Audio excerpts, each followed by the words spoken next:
नमस्कार बच्चों, आज हम देखेंगे कक्षा 9 हिंदी मीडियम का जो क्षितिज भाग 2 पाठ्य पुस्तक है हिंदी विषय का। तो उसमें दूसरा पाठ हम आज देखेंगे जिसका नाम है लासा की ओर और उसे लिखा है राहुल सांकृत्यायन ने।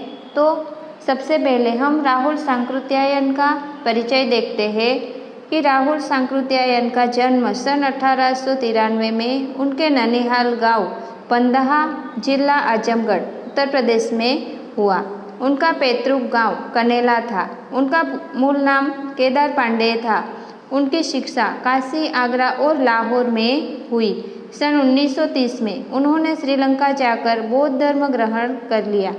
तब से उनका नाम राहुल सांकृत्यायन हो गया।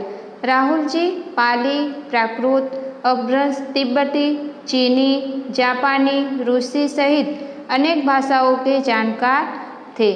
उन्हें महापंडित कहा जाता था। सन 1963 में उनका देहांत हो गया।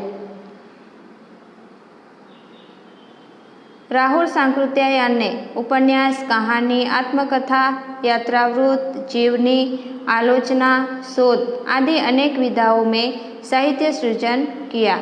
इतना ही नहीं, उन्होंने अनेक ग्रंथों का हिंदी में अनुवाद भी किया। मेरी जीवन यात्रा वो 6 भाग में है। दर्शन दिग्दर्शन, 22वीं सदी, वोल्गा से गंगा, भागो नहीं दुनिया को बदलो, दिमागी गुलामी, घुमक्कड़ शास्त्र उनकी प्रमुख कृतियाँ हैं। साहित्य के अलावा दर्शन, राजनीति, धर्म, इतिहास, विज्ञान आदि विभिन्न विषयों पर राहुल जी द्वारा रचित पुस्तकों की संख्या लगभग 150 है। राहुल जी ने बहुत सी लुप्तप्राय सामग्री का उद्धार कर अत्यंत महत्वपूर्ण कार्य किया है। यात्रावृत्त लेखन में राहुल जी का स्थान अन्यतम है। उन्होंने घुमक्कड़ी का शास्त्र रचा और उससे होने वाले लाभों का विस्तार से वर्णन करते हुए मंजिल के स्थान पर यात्रा को ही घुमक्कड़ का उद्देश्य बताया। तो यहाँ पर इस लेखक ने अपने यात्रावृत्त में उन्होंने घुमक्कड़ी का शास्त्र यानी कि वह घूमते थे और उसी को वहाँ पर जो देखते थे उसी को उन्होंने क्या किया, उसी से उन्होंने अपना शास्त्र रचा और क्या किया कि उससे होने वाले लाभों का विस्तार से वर्णन करते हुए उन्होंने मंजिल के स्थान पर यात्रा को ही घुमक्कड़ का उद्देश्य भी बताया। घुमक्कड़ी से मनोरंजन, ज्ञानवर्धन एवं अज्ञात स्थलों की जानकारी के साथ साथ भाषा एवं संस्कृति का भी आदान प्रदान होता है।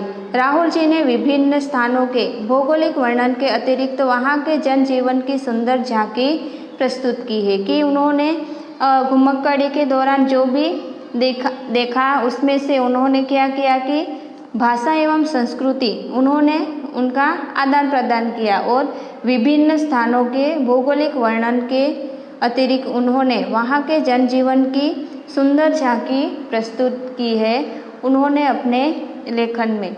तो यहाँ पर इस पाठ का प्रवेश हम पहले देखते हैं कि ये जो संकलित अंश राहुल जी की प्रथम तिब्बत यात्रा से लिया गया है कि ये जो अंश है वो लेखक की तिब्बत के यात्रा के दौरान उन्होंने जो भी देखा था वहाँ से एक अंश यहाँ पे हमें दिया है जो उन्होंने सन 1929-30 में नेपाल के रास्ते की थी। उस समय भारतीयों को तिब्बत यात्रा की अनुमति नहीं थी, इसलिए उन्होंने यह यात्रा एक भीख मंगे के छद्म वेश में की थी। इसमें तिब्बत की राजधानी ल्हासा की ओर जाने वाले दुर्गम रास्तों का वर्णन उन्होंने बहुत ही रोचक शैली में किया है। इस यात्रा वृत्तांत से हमें उस समय के तिब्बती समाज के बारे में भी जानकारी मिलती है। तो यहाँ पर लेखक क्या कह रहे हैं कि उन्होंने पहली बार तिब्बत की यात्रा की थी तो वहाँ पर तिब्बत में भारतीयों को जाने की अनुमति नहीं थी, परंतु उन्होंने किस तरह से यात्रा की थी, किस वेश में कि भीख मंगे के एक भिखमंगे के रूप में उन्होंने यात्रा की थी और तिब्बत की राजधानी उन्होंने लासा की ओर जाने वाले दुर्गम यानी कि बहुत ही कैसे रास्ते थे, बहुत ही कठिन रास्ते से, उस रास्तों से उन्होंने यात्रा की थी। तो उन रास्तों का उन्होंने बहुत ही रोचक शैली में यहाँ पे वर्णन किया है। तो इस यात्रा वृत्तांत से हमें उस समय के तिब्बती समाज के बारे में भी जानकारी मिलती है। तो अब हम पाठ की शुरुआत करते हैं।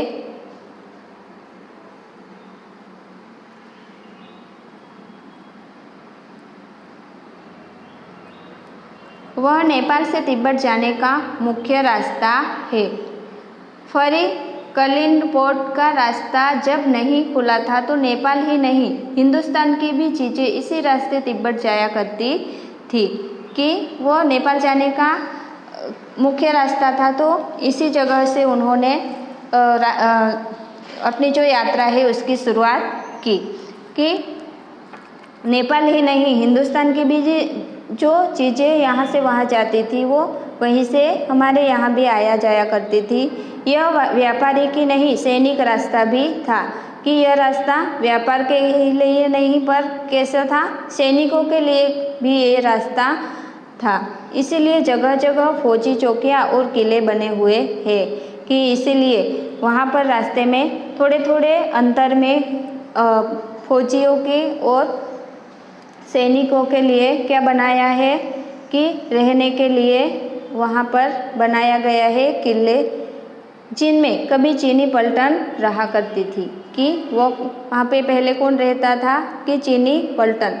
आजकल बहुत से फौजी मकान गिर चुके हैं। दुर्ग के किसी भाग में जहाँ किसानों ने अपना बसेरा बना लिया है वहाँ घर कुछ आबाद दिखाई पड़ते हैं। ऐसा ही परित्यक्त एक चीनी किला था। हम वहाँ चाय पीने के लिए ठहरे कि लेखक जहाँ से यात्रा कर रहे हैं जिस रास्ते से, तो उस रास्ते पर पहले चीनी पलटन रहती थी पर आज वो कैसी हो गई है, कुछ टूट गई है और कुछ अभी वहाँ पर है।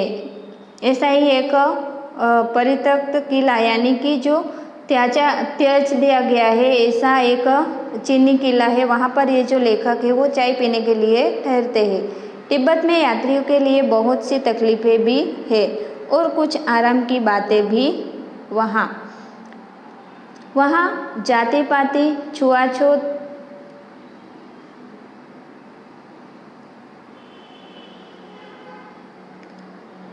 छुआछूत का सवाल ही नहीं है और न औरतें पर्दा ही करती है। बहुत निम्न श्रेणी के भिखमंगों को लोग चोरी के डर से घर के भीतर नहीं आने देते कि वहाँ पर क्या है, जहाँ पर वो लोग जा रहे हैं कि वहाँ पर छुआछूत का भी कोई सवाल नहीं है और ना ही वहाँ की जो औरतें हैं वो अपने चेहरे पर पर्दा करती है। बहुत ही निम्न श्रेणी यानी कि निचली कक्षा के भिखमंगों को लोग क्या करते हैं कि चोरी के डर से घर के भीतर नहीं आने देते हैं, नहीं तो आप बिल्कुल घर के भीतर चले जा सकते हैं।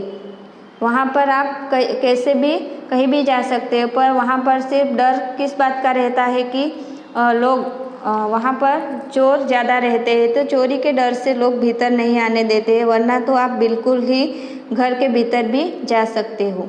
चाहे आप बिल्कुल अपरिचित हो तब भी घर की बहू या सासू को अपनी झोली में से चाय दे सकते हैं, वह आपके लिए उसे पका देगी।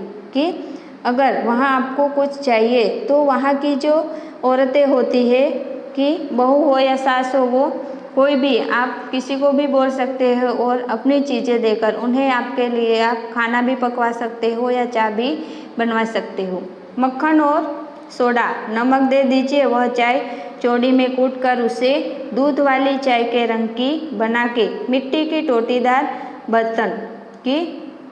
यहाँ पर क्या है कि अगर आपको चाय पीनी है तो आप उससे उन्हें सामग्री दे दो तो वह आपको चाय भी बनवा के दे देगी, और वो भी कैसी, जैसे कि दूध वाली चाय बनाते हैं वैसी बनाकर आपको टोटीदार बर्तन यानी कि मिट्टी का बर्तन होता है, ऐसे बर्तन में लाकर आपको दे देंगे।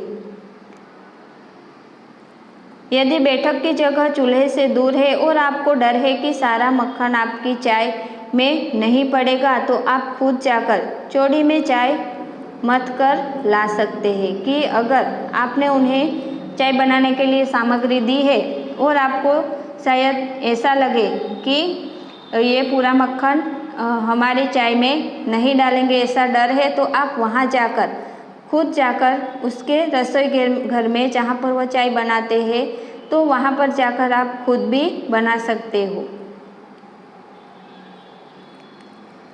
चाय का रंग तैयार हो जाने पर फिर नमक मक्खन डालने की ज़रूरत होती है। परित्यक्त चीनी किले से जब हम चलने लगे कि लेखक वहाँ पर ठहरे थे चाय पीने के लिए, वो जो किला था, तो वहाँ से वो अब क्या करते हैं, चलने लगते हैं। तो एक आदमी राहदारी मांगने आया, हमने वह दोनों चीटें उसे दे दी। शायद उसी दिन हम थोडला के पहले के आखिरी गांव में पहुँच गए। यहाँ भी सुमति के जान पहचान के आदमी थे और भीख मंगे रहते भी ठहरने के लिए अच्छी जगह मिली।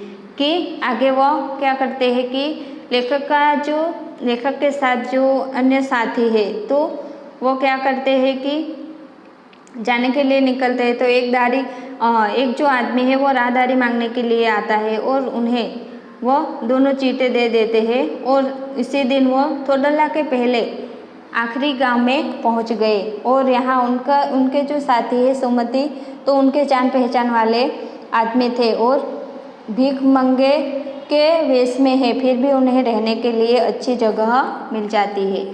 5 साल बाद हम इसी रास्ते लौटे थे और भीख मंगे नहीं, एक भद्र यात्री के वेश में घोड़ों पर सवार होकर आए थे। इससे पहले 5 वर्ष पहले उन्होंने एक बार यात्रा की थी फिर से, तो उस वक्त भी वो भीख मंगे नहीं थे पर एक भद्र यात्री के वेश में घोड़ों पर सवार होकर आए थे। किंतु उस वक्त किसी ने हमें रहने के लिए जगह नहीं दी थी कि तब उस समय उन लोगों को रहने के लिए किसी ने जगह नहीं दी थी और हम गांव के एक सबसे गरीब झोपड़े में ठहरे थे।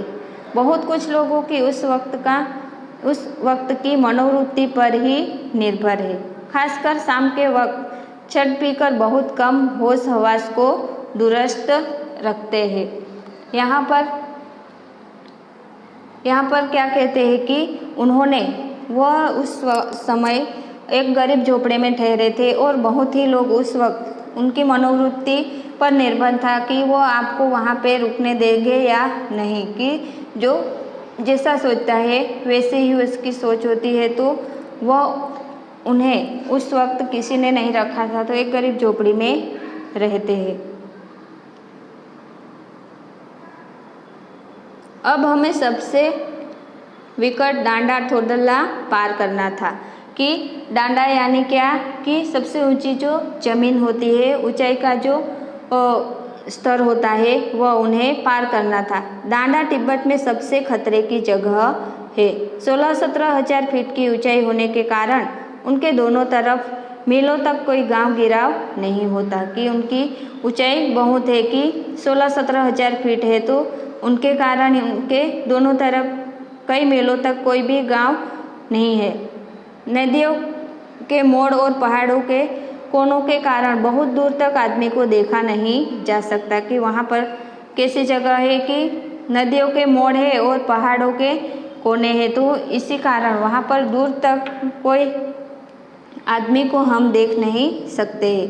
डाकुओं के लिए यही सबसे अच्छी जगह है। कि डाकुओं के लिए लूटमार करने के लिए ये जगह सबसे अच्छी है, क्योंकि आसपास रहने के लिए गांव में कोई इंसान ऐसी जगहों पे रहता नहीं है। तो यहाँ पर अगर डाकुओं ने किसी को पकड़ लिया तो वह आसानी से उन्हें लूटमार कर सकता है। तिब्बत में गांव में आकर खून हो जाए तब तो खूनी को सज़ा भी मिल सकती है। अगर तिब्बत के गांव में आकर किसी का खून हो जाए तो खूनी को सज़ा भी मिल सकती है। लेकिन इन निर्जन स्थानों में मरे हुए आदमियों के लिए कोई परवाह नहीं करता। कि अगर गांव में जाकर कोई मार डाले किसी को तो उन्हें तो सज़ा हो सकती है, पर ये जगह कैसी है, निर्जन की, जहाँ पर कोई इंसान ही नहीं देखने को मिलता है। तो ऐसे स्थानों में आदमियों के लिए कि अगर किसी आदमी को किसी ने मार दिया तो इसकी कोई परवाह भी करता नहीं है। सरकार खुफिया विभाग और पुलिस पर उतना खर्च नहीं करती और वहाँ गवाह भी तो कोई नहीं मिल सकता कि सरकार जब ऐसी जगह पर किसी की हत्या हो जाती है तो उसकी परवाह भी सरकार भी नहीं करती है, क्योंकि ऐसी जगह पर कोई गवाह भी तो नहीं मिलता। डकैत पहले आदमी को मार डालते हैं, उसके बाद देखते हैं कि कुछ पैसे है कि नहीं। कि वहाँ पर जो डकैत यानी कि चोर लुटेरे होते हैं वो क्या करते हैं कि ऐसी जगह पर लोगों को पहले तो मार ही डालते हैं और फिर देखते हैं कि उसके पास कुछ पैसे है कि नहीं। हथियार का कानून न रहने के कारण यहाँ लाठी की तरह लोग पिस्तौल बंदूक लिए फिरते हैं। डाकू यदि जान से न मारे तो खुद उसे अपने प्राणों का खतरा है। कि यहाँ पर क्या है कि वहाँ पर हथियार का कानून नहीं है, यानी कि लोग जिस तरह से हम हाथ में लाठी रखते हैं इसी तरह पिस्तौल और बंदूक लेकर फिरते हैं। अगर यहाँ पर डाकू यदि किसी आदमी को देखा तो उन्हें मार नहीं डालते, तो उन्हें खुद अपने प्राण खतरे में लगते हैं, तो इसीलिए वह किसी अनजान आदमी को देखते हैं तो उन्हें मार देते हैं। गांव में हमें मालूम हुआ कि पिछले ही साल थोडरला के पास खून हो गया। उन्हें गांव में ये पता चलता है कि पिछले साल ही थोडरला के पास खून हो गया था। शायद खून की हम उतनी परवाह नहीं करते, क्योंकि हम भीख मंगे थे और जहाँ कहीं वैसी सूरत देखते टोपी उतार जीभ निकाल की कुची कुची यानी कि दया दया 1 पैसा कहते भीख मांगने लगते। कि लेखक को इस बात से क्या है कि उन्हें डर नहीं है, क्योंकि उन्होंने कैसा वेश धारण कर रखा है कि उन्होंने एक भीख मंगे का रूप धारण किया है, इसलिए वो ज़्यादा डर नहीं रहे हैं। और उन्हें जहाँ भी ऐसा लगता है कि यहाँ पर उनके लिए खतरा है तो वो क्या करते हैं कि टोपी उतारते हैं, अपने सिर पे रखे है और क्या करते हैं कि दया दया ऐसा कह के पैसा मांगने के लिए वो हाथ फैलाने लगते हैं। तो वो बिल्कुल कैसे भीख मंगे ही लगने लगते हैं। लेकिन पहाड़ की ऊंची चढ़ाई थी, पीठ पर सामान लादकर कैसे चलते। और अगला पड़ाव 16-17 मील से कम नहीं था। मैंने सुमति से कहा कि यहाँ से लंगकोर तक के लिए 2 घोड़े कर लो, सामान भी रख लेंगे और चढ़े चलेंगे। अब उन्हें आगे जाना है और उनका अगला पड़ाव अभी कितनी दूर था कि 16-17 मील से कम नहीं था। तो उन्होंने अपने साथी से कहा कि सुमति से कहा कि लंगकोर के लिए हम ज़्यादा चल नहीं सकते, तो हम 2 घोड़े मंगवा लेते हैं और अपना सामान उस पर रख लेंगे और आगे का सफ़र करेंगे, ऐसा कहते हैं। दूसरे दिन हम घोड़ों पर सवार होकर ऊपर की ओर चले। डांडी से पहले एक जगह चाय पी और दोपहर के वक्त डांडी के ऊपर जा पहुँचे। कि दूसरे दिन वह आगे के सफ़र के लिए निकलते हैं, तो उन्होंने घोड़े मंगवाए थे तो उस पर सवार होकर ऊपर की ओर चलने लगते हैं। कि डांडी से पहले कि वहाँ पर उस स्थान से पहुँचने से पहले वो एक जगह चाय पीते हैं और दोपहर के वक्त डांडी के ऊपर जा पहुँचते हैं। हम समुद्र तल से 17-18 हज़ार फीट ऊंचे खड़े थे। कि वो कहाँ पर खड़े थे कि समुद्र के तल से 17-18 हज़ार फीट ऊंचे खड़े थे। तो वहाँ पर हमारी दक्षिण तरफ पूरब से पश्चिम की ओर हिमालय के हजारों श्वेत शिखर चले गए थे।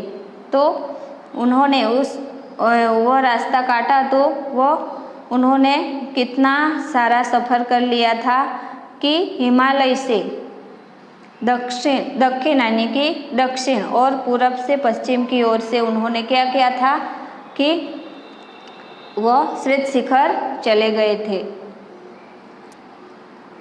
भीटे की ओर दिखने वाले पहाड़ बिल्कुल नंगे थे, न वहाँ बर्फ़ की सफ़ेदी थी न किसी तरह की हरियाली। कि वहाँ पर उन्हें क्या देखने को मिलता है कि भीटे की तरह दिखने वाले पहाड़ थे और वो कैसे थे, बिल्कुल नंगे थे, न वहाँ बर्फ़ थी और न वहाँ सफ़ेदी दिखाई दे रही थी, न किसी तरह की उस पर हरियाली थी। उत्तर की तरफ बहुत कम बर्फ़ वाली चोटियाँ दिखाई पड़ती है। कि उत्तर की तरफ जाओगे तो वहाँ पर क्या है कि बहुत ही कम बर्फ वाली चोटियाँ दिखाई पड़ती है। सर्वोच्च स्थान पर डांडे के देवता का स्थान था कि सबसे सर्वोच्च यानी कि सबसे ऊपर किसका स्थान था कि डांडे के देवता का जो स्थान था, जो पत्थरों के जो कैसे थे पत्थरों के ढेर, जानवरों के सींगों और रंग बिरंगी कपड़े की झंडियों से सजाया गया था कि उन्हें किस तरह से सजाया गया था कि पत्थरों के ढेर से और जानवरों की सींगें और रंग बिरंगे कपड़े की झंडियाँ वहाँ पर लगी थी। अब हमें बराबर ऊंचाई पर चलना था। चढ़ाई तो कुछ दूर थोड़ी मुश्किल थी, लेकिन उतराई बिल्कुल नहीं कि अब उन्हें कहाँ पर जाना था, उन्हें आगे और चढ़ना था। वह थोड़ी मुश्किल तो थी, पर उन्हें जहाँ उतराई करनी थी, लेकिन वहाँ पर उतराई बिल्कुल ही नहीं थी।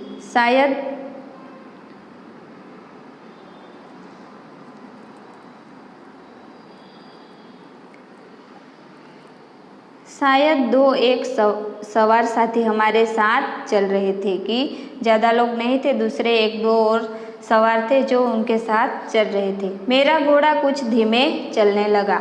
मैंने समझा कि चढ़ाई की थकावट के कारण ऐसा कर रहा है कि लेखक का जो घोड़ा है वह क्या करता है कि वह धीमे चलने लगता है। तो उन्होंने सोचा कि शायद थकावट के कारण ऐसा कर रहा है और उसे मारना नहीं चाहता था, और वह इसलिए उन्हें घोड़े को मारना नहीं चाहता था।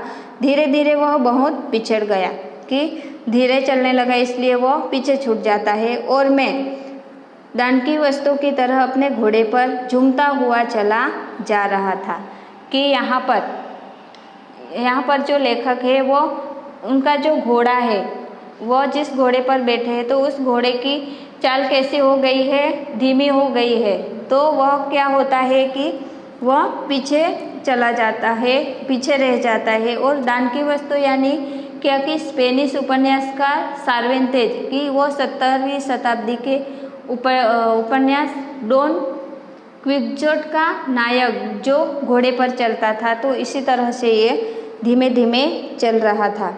जान नहीं पड़ता था कि घोड़ा आगे जा रहा है या पीछे, कि लेखक को समझ में नहीं आ रहा था कि घोड़ा आगे जा रहा है या पीछे। जब मैं जोर देने लगता तो वह और सुस्त पड़ जाता कि अगर लेखक उन्हें जोर से चलने के लिए वो जोर लगाता तो वो और भी धीरा पड़ जाता था। एक जगह दो रास्ते फूट रहे थे। मैं बाएं का रास्ता ले मील 1.5 मील चला गया कि वह दो रास्ते पड़ रहे तो वहाँ से वो बाएं का रास्ता ले लेता है और 1.5 मील दूर चला जाता है। आगे घर में पूछने से पता लगा कि लंगकोर का रास्ता दाहिने वाला था कि अब वो दूसरे रास्ते चला जाता है। और क्या होता है कि आगे जाके वो पूछता है तो पता चलता है कि वहाँ पर जाने वाला रास्ता तो दाहिने ओर का था। फिर लौटकर उसी को पकड़ा। 4-5 बजे के करीब मैं गांव से मील भर पर था कि फिर से वहाँ से लौटकर वो आता है और 4-5 बजे के करीब वो गांव से मील भर यानी कि उस 1 मील भर पर दूरी पर वो पहुँच जाता है। तो सुमति इंतजार करते हुए मिले। मंगोलों का मुंह वैसे ही लाल होता है और अब तो वह पूरे गुस्से में थे कि उनका इंतजार उनका जो साथी है वो कर रहे थे और वो मंगोला था, तो वैसे ही उनका मुंह तो कैसा होता है, लाल होता है। और वह पूरे कि वो गुस्से में भी था। तो उन्होंने कहा, मैंने 2 टोकरी कंडे फूल डाले, 3-3 बार चाय को गर्म किया। मैंने बहुत नरमी से जवाब दिया है कि वो क्या कहते हैं, उनका जो साथी है वो कहता है कि 2 टोकरी कंडे यानी कि जो गोबर के सुखाए हुए होते हैं कंडे जो हम जलाते हैं, वो कितने 2 टोकरी जला डाले और चाय भी 3-3 बार गर्म की, इसलिए वो गुस्से में है। और लेखक क्या करते हैं कि वो बहुत ही नरमी से जवाब दिया, लेकिन मेरा कसूर नहीं है मित्र, देख नहीं रहे हो कैसा घोड़ा मुझे मिला है। मैं तो रात तक पहुंचने की उम्मीद रखता था। खैर, सुमति को जितनी जल्दी गुस्सा आता था उतनी ही जल्दी वह ठंडा भी हो जाता था।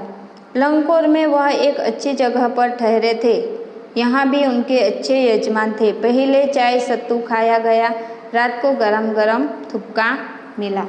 कि वहाँ पर वो पहुँच तो जाता है और वह एक अच्छी जगह पर लंगकोर में ठहरते हैं। तो यहाँ पर उन्हें अच्छी तरह से उनके अच्छे यजमान रुके हुए थे। तो फिर वहाँ पर जाकर वो क्या करते हैं कि सत्तू क्या होता है कि भुने हुए अन्न, जो भुने हुए अन्न होते हैं तो उसका आटा होता है, तो इसमें से बनाई हुई चीज़ होती है, तो वो खाते हैं। और फिर गर्मा गर्म जो थुपका होता है तो वो क्या होता है कि सत्तू या चावल के साथ मूली और हड्डी मांस के साथ पतली लेई की तरह पकाया गया हुआ एक खाद्य पदार्थ जो होता है वह भी वह खाने में लेते हैं।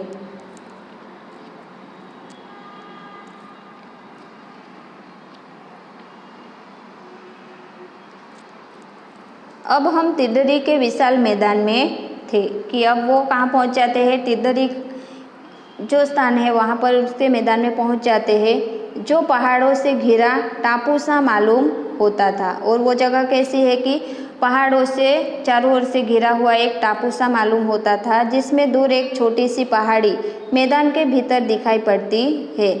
उसी पहाड़ी का नाम है तिदरी समाधि गिरी। आसपास के गांव में भी सुमति के कितने ही यजमान थे। कपड़े की पतली पतली चीरी बत्तियों के गंडे खत्म नहीं हो सकते थे, क्योंकि बोधगया से लाए कपड़े के खत्म हो जाने पर किसी कपड़े से बोधगया का गंडा बना लेते थे। वह अपने यजमानों के पास जाना चाहते थे। मैंने सोचा यह तो हफ्ता भर उधर ही लगा देंगे। मैंने उनसे कहा कि जिस गांव में ठहरना हो उसमें भले ही गंडे बांट दो, मगर आसपास के गांव में मत जाओ। इसके लिए मैं तुम्हें लासा पहुंचकर रुपये दे दूंगा। सुमति ने स्वीकार किया। दूसरे दिन हमने भरिया ढूंढने की कोशिश की कि यहाँ पर सुमति जो है तो वहाँ पर कितनी ही जगह पर उन्हें पहचान वाले मिलते हैं, और साथ में वो जो गंडा बनाते हैं तो वह क्या करते हैं कि मंत्र पढ़कर जो गांठ लगाया हुआ धागा होता है, जो कपड़ा होता है, तो वह सभी को क्या करते हैं कि देते हैं। पर यहाँ पर लेखक उन्हें मना कर रहे हैं और इसके लिए वह उन्हें लासा पहुंचकर पैसे भी देने के लिए कहते हैं, और सुमति वह स्वीकार कर लेता है। दूसरे दिन वह क्या ढूंढते हैं, भरिया। दूसरे दिन वह आगे जाने के लिए भरिया ढूंढने की कोशिश करते हैं। भरिया यानी क्या होता है कि जो माल सामान का जो भार होता है वह जो उठाता है उन्हें भरिया कहते हैं। लेकिन कोई न मिला, उन्हें कोई मिलता नहीं रहे। सवेरे ही चल दिए होते तो अच्छा था, लेकिन अब 10-11 बजे की तेज धूप में चलना पड़ रहा था। तिब्बत की धूप भी बहुत कड़ी मालूम होती है। यद्यपि थोड़े से भी मोटे कपड़े से सिर को ढांक ले तो गर्मी खत्म हो जाती है। आप 2 बजे सूरज की ओर मुंह करके चल रहे हैं। ललाट धूप से जल रहा है। यहाँ पर ललाट यानी क्या होता है कि हमारा ये जो भाल होता है वह, और पीछे का कंधा बर्फ हो रहा है। फिर हमने पीठ पर अपनी अपनी चीज़ें लादी, डंडा हाथ में लिया और चल पड़े।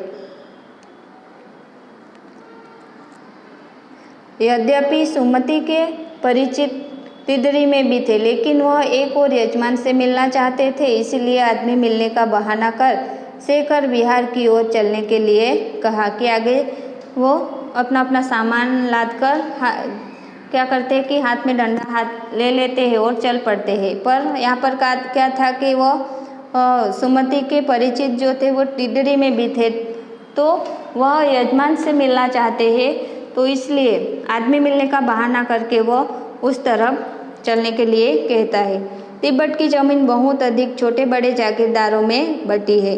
इन जागीरों का बहुत ज़्यादा हिस्सा मठ यानी कि विहारों के हाथों में है। अपनी अपनी जागीर में हर एक जागीरदार कुछ खेती खुद भी कराता है, जिसके लिए मजदूर बेगार में मिल जाते हैं। खेती का इंतजाम देखने के लिए वहाँ कोई भिक्षु भेजा जाता है कि यहाँ के लोग क्या करते हैं कि वह अपने अपने जागीर में हर एक जागीरदार से कुछ खेती खुद भी करता है और जिसके लिए मजदूर बेगार में ही उन्हें मिल जाते हैं। और खेती का इंतजाम करने के लिए भी कोई भिक्षु भेजा जाता है जो जागीर के आदमियों के लिए राजा से कम नहीं होता है। सेकर की खेती के मुखिया भिक्षु यानी कि नम से बड़े भद्र पुरुष थे। वह बहुत प्रेम से मिले। हालांकि उस वक्त मेरा भेष ऐसा नहीं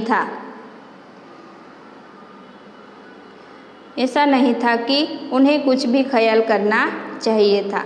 यहाँ एक अच्छा मंदिर था जिसमें कंजूर बुद्ध वचन अनुवाद की हस्तलिखित 103 पोथियाँ रखी हुई थी। मेरा आसन भी वही लगा। वह बड़े मोटे कागज पर अच्छे अक्षरों में लिखी हुई थी। एक एक पोथी 15-15 शेर से कम नहीं रही होगी। सुमति ने फिर आसपास अपने यजमानों के पास जाने के बारे में पूछा। मैं अब पुस्तकों के भीतर था, इसलिए मैंने उन्हें जाने के लिए कह दिया। दूसरे दिन वह गए। मैंने समझा था 2-3 दिन लगेंगे, लेकिन वह उसी दिन दोपहर बाद चले आए। तिदरी गांव वहाँ से बहुत दूर नहीं था। हमने अपना अपना सामान पीठ पर उठाया और भिक्षु नमसे से विदाई लेकर चल पड़े।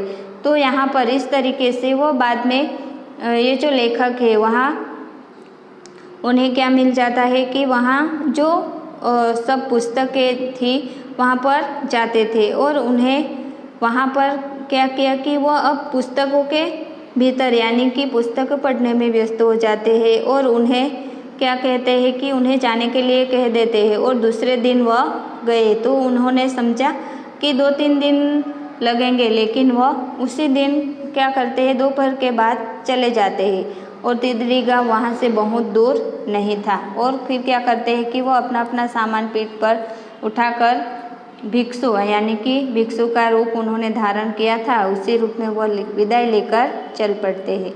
तो यहाँ पर यह पाठ पूरा होता है। तुम्हें यह पाठ पढ़कर उस यहाँ पर दिए गए हुए शब्द के अर्थ और प्रश्न के जो उत्तर है वो भी समझने हैं और लिखने हैं।